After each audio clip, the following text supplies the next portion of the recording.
सबसे पहले तो जितने भी बड़े बुजुर्ग हैं सबको मेरा नमस्कार, और मेरे छोटे भाइयों और जो मेरे साथी हैं उनको मेरा ढेर सारा प्यार। मुझे हमारे जो भारतीय कबड्डी संघ के अध्यक्ष हैं श्री तेजस्वी जी गहलोत, उन्होंने कॉल किया कि अपने जो महिपाल जी, मैं इनसे काफ़ी बार मिल चुका हूँ। महिपाल जी वहाँ गहलोत साहब के पास बैठे रहते थे और कई बार मुलाकात होती थी। तो उन्होंने बोला कि महिपाल जी एक ऐसे ऐसे एकेडमी का ओपनिंग करना चाहते हैं। मैंने बोला कहाँ पे? वो बोले सुमेरपुर में। मैंने बोला ये कहाँ पे, क्योंकि मैंने सुना नहीं। वैसे मैं बता दूं कि मैं नाम से हरियाणा से हूँ। मैं अपना पहला नेशनल भी राजस्थान से खेला था, पहली बार अपने देश के लिए भी राजस्थान से खेला था, और जितने भी अवार्ड मिले हैं वो राजस्थान की तरफ से खेलने से मिले हैं। आज भारतीय कबड्डी टीम का कप्तान हूँ और अर्जुन अवार्डी खिलाड़ी हूँ, सब राजस्थान की तरफ से। और जल्दी मैं यहीं पे जयपुर में निवास करने वाला हूँ, क्योंकि मुझे लगता है कि जयपुर में ये नाम की संख्या नहीं है कि हमारे जयपुर इतना बड़ा है, यहाँ पे खिलाड़ी भी उतनी बड़ी संख्या में निकल सकते हैं। मैंने इसलिए यहाँ आने का इतनी जल्दी में हामी इसलिए बोली क्योंकि मेरे घर से 12 घंटे लगते हैं यहाँ तक, क्योंकि मुझे लगा कि हाँ ऐसी जगह पे ज़रूर जाना चाहिए, क्योंकि जहाँ पे फैसिलिटीज होती ना तो वहाँ पे इतनी कोशिश करने की ज़रूरत नहीं होती, लेकिन जहाँ पे ऐसी छोटी सी शुरुआत होती ना वहाँ पे हमारी ज़रूरत सबसे ज़्यादा होती है। क्योंकि जैसे एसडीएम साहब ने बोला कि जो स्टार्टिंग की जो सुविधा होती ना वो चाहे भले एक तिनका ज़रूरी हो, वही होती है और वो काफ़ी होती है।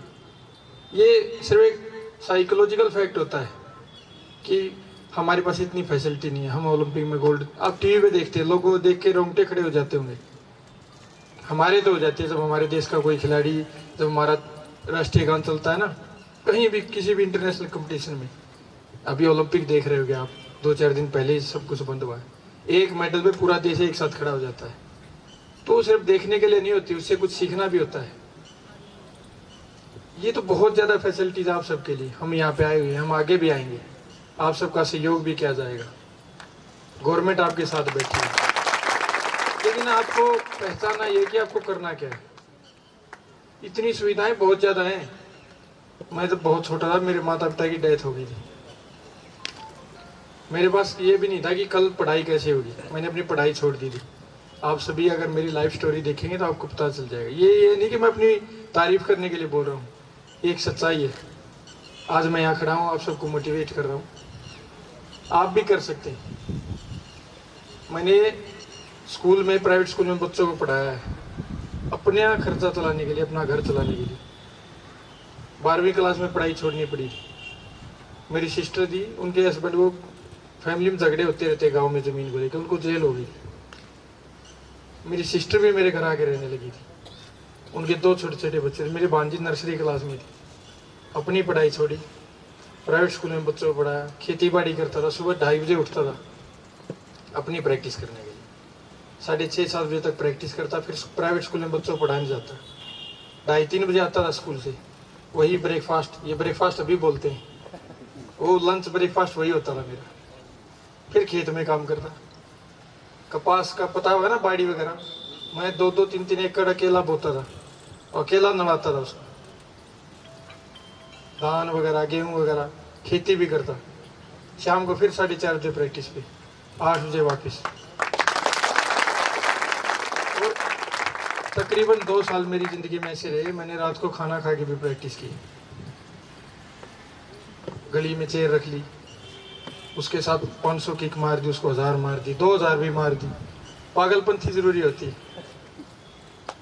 ये किताबों में नहीं लिखा होता, ये किताबों में पढ़ने के लिए नहीं गए कि आपने एक लाइन पढ़ी और उसको 1-2 मिनट के लिए वो अच्छी लगी फिर भूल गए उसको। ये जिंदगी की सच्चाई है। आप हर चीज़ कर सकते हैं। अगर आप कुछ नहीं करते तो आप एक बहाना ढूंढ लेते। मेरे पास फैसिलिटी नहीं थी, घर में पैसे नहीं थे, या माँ बाप सपोर्ट नहीं कर रहे, मुझे अच्छी कोचिंग नहीं मिल रही, या मेरे अंदर ये एबिलिटी नहीं है, मेरा शरीर कमज़ोर है, तगड़ा है, ये सब एक एक्सक्यूज़ होता है। इस पर्दे को हटाइए अपनी आंखों के आगे से। आप अपनी लाइफ में सब कुछ कर सकते हैं। जब मैं यहाँ पे खड़ा हो सकता हूँ बिना किसी सहयोग के, बिना एक पैसे के, अगले दिन के लिए सोचना पड़ता था मेरे भांजा भांजे की फीस कहाँ से लाऊंगा, और आज मैं यहाँ पे हूँ। मेरा भांजा हरियाणा सीनियर नेशनल खेल चुका है, अभी प्रो कबड्डी लीग खेलेगा। मेरी भांजी जूनियर एशिया चैंपियन है 17 साल की उम्र में बॉक्सिंग में। उसको ओलंपिक गोल्ड कोस्ट ने स्पॉन्सर कर रखा है, मंथली 40,000 रुपए देते हैं, उसका सब कुछ खर्चा भाई। आप सब ये कर सकते हैं। और एक खिलाड़ी के लिए एक सबसे जरूरी बात और बताता हूँ, कभी भी ग्राउंड में टाइम पास करने के लिए मत आइए। मैंने ये देखा हमेशा, स्टेडियम में बच्चे तो 2000 आएंगे लेकिन कामयाब 10 होते हैं। ये इसलिए होते हैं क्योंकि वो 2000 में से 10 को ही जुनून होता है। आपको 2 घंटे दिखाने के लिए नहीं आना स्टेडियम में। एक खिलाड़ी जो होता है वो स्टडी छोड़ देता है, ये सच्चाई बात है। वो खेल के ऊपर ही डिपेंड हो जाता है और उसके ऊपर उसकी पूरी डिपेंड हो जाती है।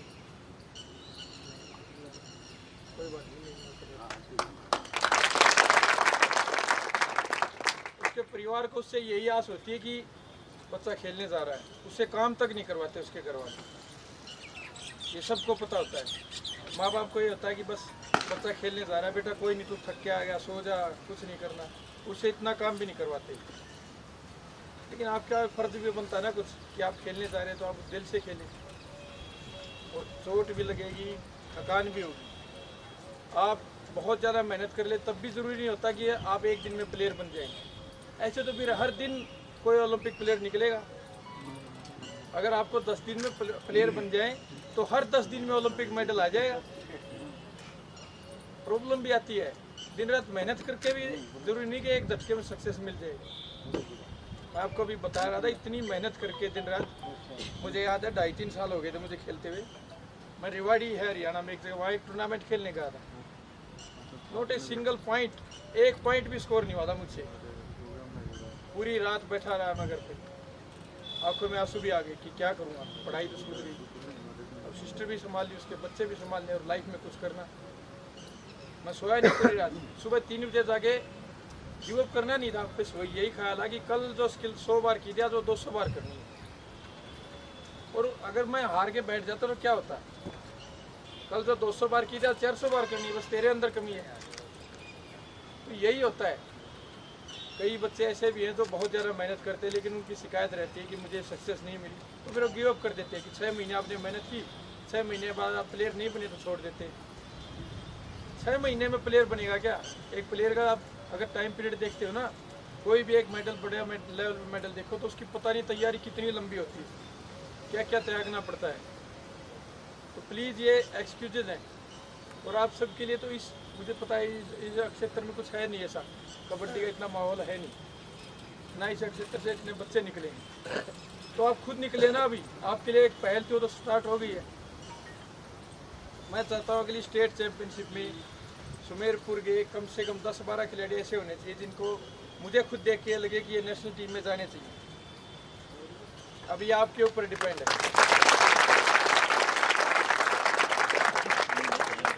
क्योंकि अभी तो राजस्थान सरकार ने पॉलिसी भी इतनी ज़बरदस्त बना दी है आप सबके लिए। स्टेट में मेडल पे डायरेक्ट पुलिस में लग रहे हैं। पहले बोलते थे कि हरियाणा या दूसरे जितनी भी स्टेट है वो सिर्फ नौकरी दे रहे हैं, पैसे दे रहे हैं। अब तो आपके इधर भी बना दी गई है आउट ऑफ टर्न, इतने खिलाड़ी लग रहे हैं। और मेरी अशोक चंदन जी से काफ़ी अच्छी बातचीत होती रहती है। उन्होंने खुद बोला कि मैं चाहता हूँ कि कम से कम 20,000 खिलाड़ी सरकारी नौकरी पे हो राजस्थान में। ये बहुत बड़ी बात है कि 20,000 खिलाड़ी वो सरकारी नौकरी देना चाहते हैं। अभी आपके अंदर ये होना चाहिए कि उन 20,000 में जल्दी से जल्दी हम कैसे जाएं। हर स्टेट मेडलिस्ट को नौकरी है, नेशनल में जाओगे तो भी नौकरी है, और बिना किसी फॉर्म के आउट ऑफ टर्न पॉलिसी है। आपको परेशान नहीं होना पड़ेगा, डायरेक्ट सिलेक्शन। और इंडिया में हर खेल की लीग चल रही है, कबड्डी नहीं, आप कोई भी खेल खेलो, सबकी लीग चल रही है, सबकी प्रोफेशनल लीग हो रही है। तो आप पैसे की भी दिक्कत नहीं है। अब तो पहले तो बोलते थे कि ये गाँव के खेल, अब ये गाँव के खेल नहीं रहे, अभी वो काफ़ी बड़े लेवल पे हो गई। आप सबकी लाइफ ठीक हो जाएगी, रिस्पेक्ट मिलेगी। ये रिस्पेक्ट ही है। और पैसा तो कोई भी कमा लेता है, बिजनेसमैन होते हैं बहुत बड़े बड़े, लेकिन ये जो रिस्पेक्ट है ये कहीं से नहीं आएगी। चलिए आगे भी कहीं जाना है तो बस यही कहना चाहूँगी, हम आगे भी आएंगे, लेकिन अब आपके ऊपर आप क्या करते हैं। एक तो इस अकेडमी में आएँ, प्रैक्टिस करें, दूसरे साथियों को भी बताएं। ये बात बहुत लंबी जानी चाहिए। ये नहीं कि यहाँ पे 100 आदमी मौजूद है 100 तक ख़त्म हो जाए, ये 100 से 10,000 लाखों तक जानी चाहिए। क्योंकि इस क्षेत्र में तो आप इतनी मेहनत कीजिए आके कि यहाँ पे खुद इसी ग्राउंड पे स्टेट चैंपियनशिप हो, तभी हम मानेंगे कि हाँ सुमेरपुर ने कुछ तरक्की की है। मैं चाहूँगा कि मैं खुद 1-2 साल में यहाँ स्टेट चैंपियनशिप में आऊँ, कि यहाँ कबड्डी की या आपके क्रिकेट की कोई स्टेट चैंपियनशिप हो रही है, तभी तरक्की होगी। क्योंकि एकेडमी की और सरकार जो है और हम कोशिश कर सकते हैं, लेकिन अमल में आपको लाना है। खेलना आपको, मेहनत आपको करनी है। जैसे कोच बाहर बैठ सकता है, अंदर तो खिलाड़ियों को खेलना है, वैसे ही मेहनत तो आप सबको करनी है। ये आपके जुनून के ऊपर डिपेंड करेगा। Thank you.